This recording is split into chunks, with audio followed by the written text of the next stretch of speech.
Ladies and gentlemen, please join me in welcoming on stage Mr. Ashishkumar Chauhan, MD and CEO of NSE.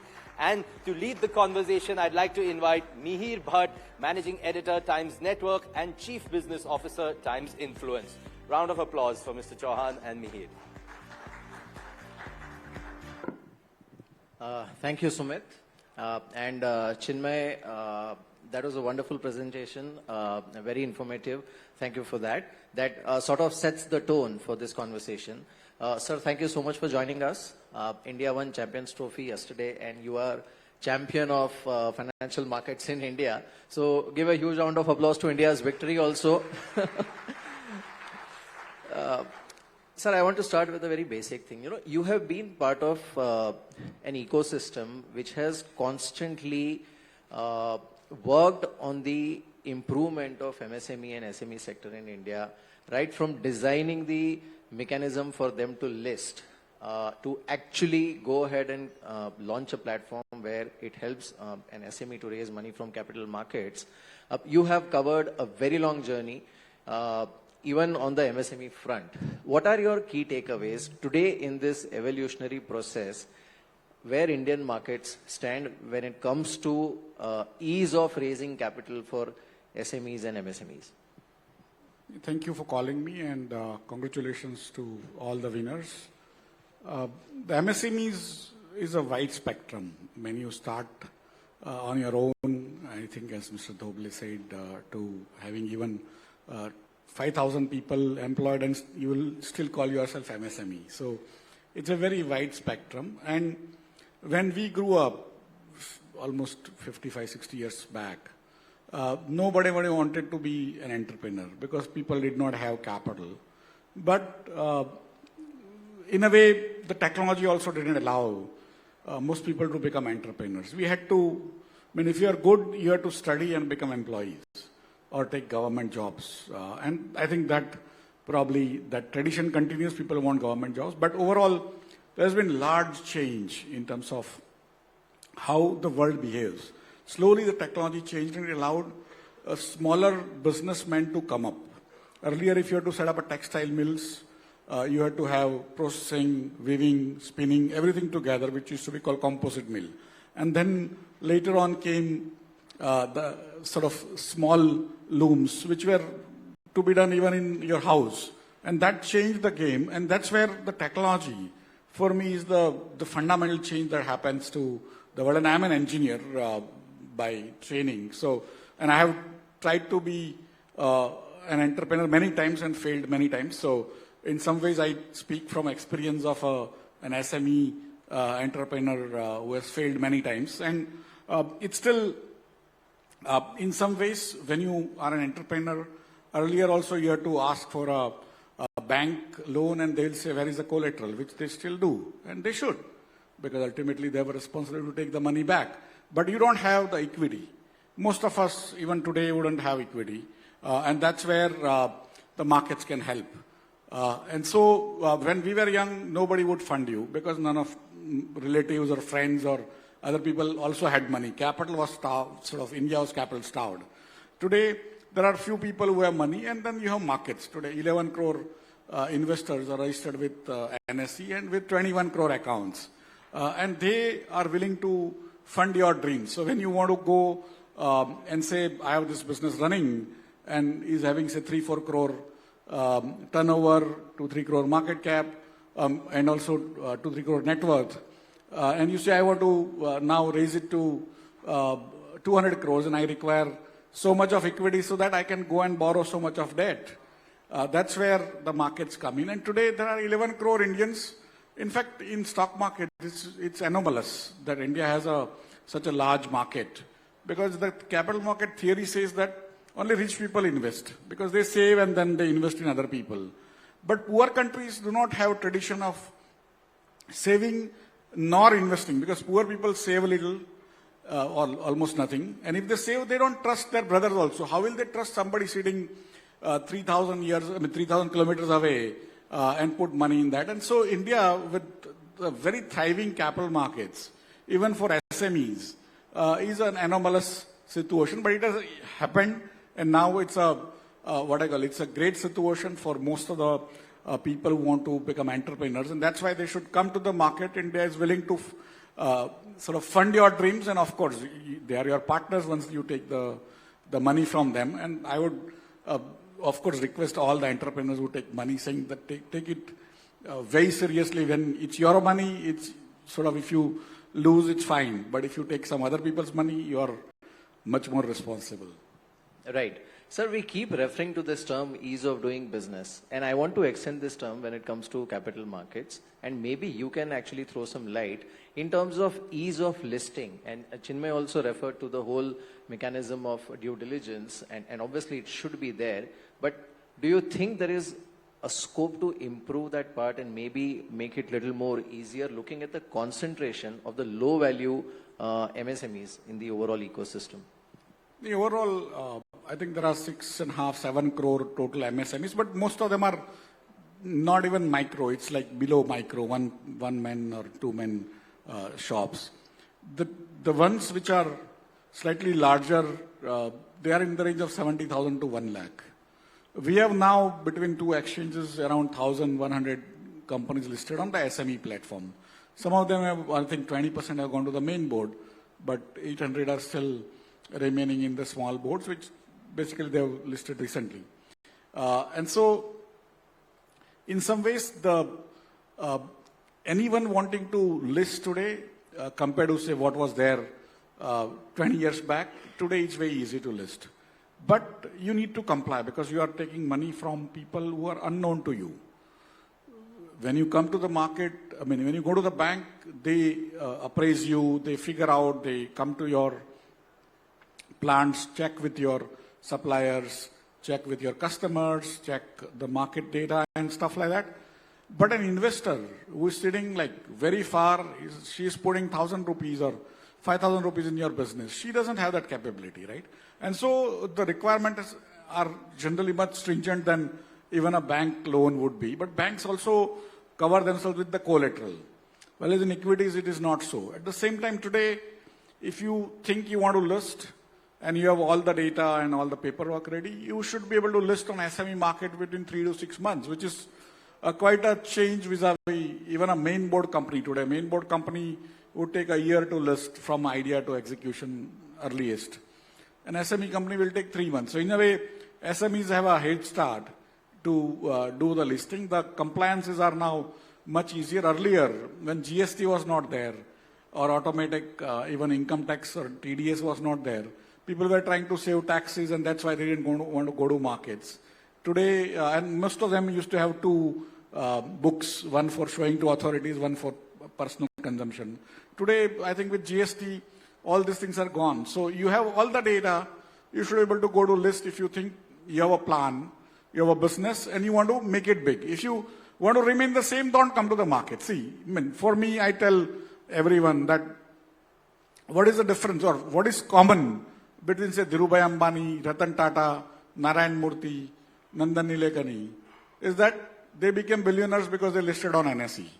So if you want to become billionaire, of course, Velu is here, so he is also billionaire because he listed. And so for me, he listed in front of me, but those people listed before I joined the business.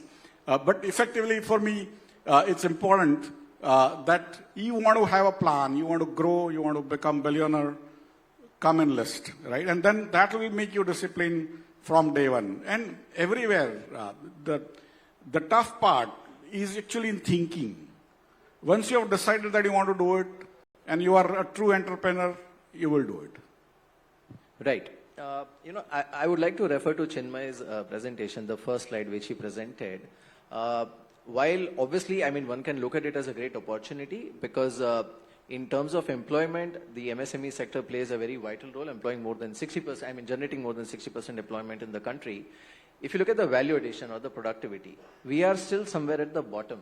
If you look at the global parameters, is it an opportunity to tap, or is it a sort of a deadlock or a serious problem to increase productivity in this sector? See, for me, the productivity sometimes happens out of scale and sometimes happens out of the individual initiatives. So scale brings its own level of productivity because of the machines and things like that, right?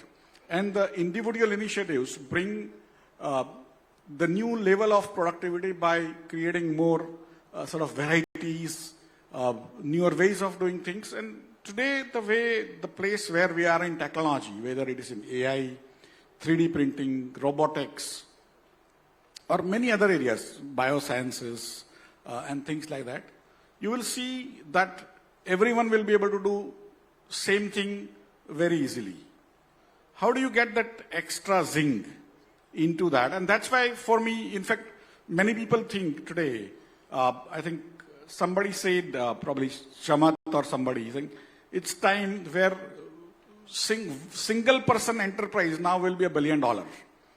Why? Is because the productivity tools available today, which are currently being developed or are in the market, which we have not yet tested, none of us, can actually increase your productivity many times, which would not be true with a larger organization, right? So it's actually the smaller players are going to be very beneficiary of the newer trends that are coming up. They require less capital, a lot of brains, a lot of hard work, which is there. While as the scale part, which used to be there in 1930s and 1940s and even 1990s, was about scale. Today is about enterprise, right? And for me, Indians have too much enterprise, very little capital, and a lot of brains, right? And that's where I think we are in the right place, right time. Think of becoming, each of you can become $1 billion enterprise yourself, right? If you collect 50 people, probably it might be even more. And today, you can service the world. See, most of us have been very inward looking because of the way we evolved post-independence specifically. We have become very closeted. But today, you need to service the world, and world is going from what I call unipolar. Most of our lives who are below 60 have seen one single world power called US. The bipolar world or duopolar world got over in 1988 after the Berlin Wall fell. And then since last so many years, it's basically about the unipolar world. Now suddenly, US is receding. The rich country is thinking that they have become poor. And so they are trying to move away. And that's where there are going to be multipolar world. And nobody has seen that. At the same time, technology is becoming so fast and so fast changing that individuals with exposure and ideas can do much more than what could have been done in, say, 88 or 95. And that's where, for me, today, India is going to be one of the polars or polarities going forward. And we are in the right place, right time. It's our youngsters. We've also got some exposure to the world. When we joined the business in early 90s, we were still basically non-liberalized world. Everything had to be licensed. Today, of course, you can still see a lot of controls and a lot of other things, but still it's much better. And you can actually service the entire world. Don't think of servicing only India. And in a multipolar world, for me, broadly speaking, the way US is doing, WTO, World Trade Organization, is gone. UN is gone. WHO is gone. Whatever you think of, all the rules are gone. And that's where basically the big boys will play, but the small boys also will have ability to maneuver and make their money. That's a headline you have given. And in fact, that was my next question actually, because you mentioned US. While it is receding and it is moving away from, the accepted formula of globalization, what I want to focus on is the so-called tariff war, because the MSME ecosystem in India plays a very vital role in exports, right? The way US is behaving, this global tariff war, what kind of impact do you see it having on Indian MSME sector, especially those who are driven by exports? India, 30 years back, 35 years back, when it was joining WTO, other places, it did not have the strength. And US wanted to wean away China from Russia. That's why they sent Kissinger through Pakistan into China and stuff like that. And that's how they mollycoddled China for last 40 years. And now they have found the result that they have created a monster. And so it's going to be basically the end of all the, what I call the rules of the game, the WTO and rule-based. There were no rules. It's just that whatever the large guys say becomes rule at that moment, and those large guys actually work together. Now, large guys are actually opposing each other, right? And that's where India is now one of the large guys. And that's where probably you will have much better relationship with the US. Even Europe is now quoting us. You've seen that over the last few weeks. Probably the Japan, Australia, even some portion of East Asia. You're going to see a situation where each party is going to deal with the other party on a one-to-one basis rather than on the multipolar WTO kind of situation basis. And that's where, like today, Mr. Amitabh Kant has an article, op-ed in one of the newspapers about how textiles are going to be different. When we were growing up, we thought we'll do well in textile. We didn't. Bangladesh did, or China did. Why? Because they were allowed in the quota regime, the quotas which poor countries were allowed. And the same Europe and same US did not allow India to be in quota because they said you were rich, although you were lower in per capita income, but we want you to be rich because you are already a democracy. You are already slightly capitalist. We want China to be poor. Although they are richer than you, we will give them quota so that they come out of the Russia's orbit and stuff like that. So there is no regulation, no rules those days also. But why I'm telling you this is, these are all how the world gets to play if you are large. And today, by quirk of fate, India is on the table. And we are going to call our shots. We are going to have our own ways of dealing with people, where other people will also, of course, ask for their pound of flesh. And we have to be sort of adult to work with each of them on a one-to-one basis. And that's why each of the MSME or medium or large companies will have their own play. They need to tell our government, our negotiators about what are the opportunities we have as a country, what those people's requirements are, and that is the other counter sides, and then how do we basically create a win-win solution for each country which are large, right? And that's what each of us who are working as small entrepreneurs are going to get our chances. We need to pivot very fast, get what the other sides want, and probably, today I have much more confidence than I had, although I was young those days in 91, 92, I just came out of college. But today I have much more confidence on our entrepreneurs and our youngsters in creating a better solution for the world than we had that time.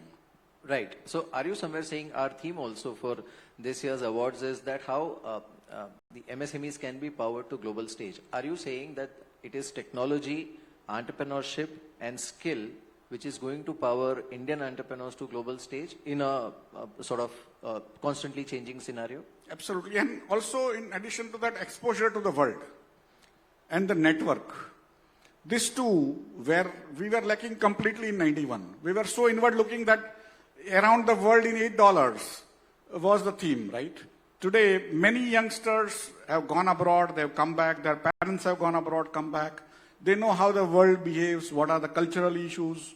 And my own language, when I went first time in 93 to UK and US, I was speaking English, but they kept on telling me that speak in English. Probably it was racism, but also to some extent to give them credit, they had never heard a person like me before, speaking English in my own accent. And so, in a way, now they've started hearing people like us every day, right, because of the call centers and all. But effectively, that's where I think our network, our exposure to the world has become much stronger, and that's going to keep us in good state going forward. Right. You mentioned about, the old institutions like WTO, WHO sort of coming down from its previous form. Are you somewhere hinting that because of the multipolarity, countries with common interest or convenience of business will end up forming such smaller groups rather than having one global umbrella organization like WTO? Is that what you're saying? No, absolutely. They already did it. They've done it before. Like European Union was a project. Then the US, Mexico, Canada was a project. And even China did the ASEAN, and then now they were trying to do some BRICS and whatever, road and something like that. Belt and Road, yeah. Right? So that's how I see that it has always happened over and above as a layer to WTO. But WTO had a power because two large players, actually one large player was beneficent enough, that is the US, was allowing all these things to go despite being attacked. Today, it's like the king whose money has gone and he was still being very charitable for long. And now he's feeling that my clothes are going and I need to save my clothes, right? And that's where now he's not being so charitable. And that's where I think you have a chance that multipolarity, I mean, those multiple players which were taking advantage of the largest of that guy are now going to find themselves negotiating with that guy. And similarly, we will be in that same queue and we will have to negotiate with each other. Right. That was really bold. But sir, coming back to your entrepreneurial journey, because you kept mentioning it, that you failed as an entrepreneur, though nobody would believe it, the way you have sort of reinvented exchanges, derivatives mechanism in India, and everything that you have done. Still, what was your biggest learning from your entrepreneurial journey, which you would want, aspiring entrepreneurs here to learn from you? I mean, I have been party to setting up exchanges, running them, but I have also been part of setting up retail, organized retail, very large. Similarly, telecom companies, and similarly, even refineries and all. But interestingly, I also was the first CEO of Mumbai Indian cricket team, okay? So many things I have done, but as employee. When I started my own firm, it was on software, B2B e-commerce. It was ahead of its time, which happens to many of us. 25 years back I started, and I failed fast, and then I became an employee again. Parallelly, I started my own, another software firm for stockbrokers, which in a way I started for India, the automation of stockbroking and stuff. And that worked, a little bit of money came in, which was my family's retirement funds and stuff like that. But 2-3 things, you think people are going to fund your friends and all, when you go to them, I mean, I am from finance. When I went to my friends, they didn't want to tell me no, but they said, boss, you're good, we know you, you're trustworthy. But when your turnover goes to 25 million, then you come to me, then I will fund. And I said, boss, if I have 25 million, why would I come to you, right? But it was a good way to say no. So you have to be able to figure out when people are saying no nicely, right? Sometimes people tell you no badly, don't take it to heart. You will hear a lot of no's when you are an entrepreneur, right? If you are an entrepreneur, you know that.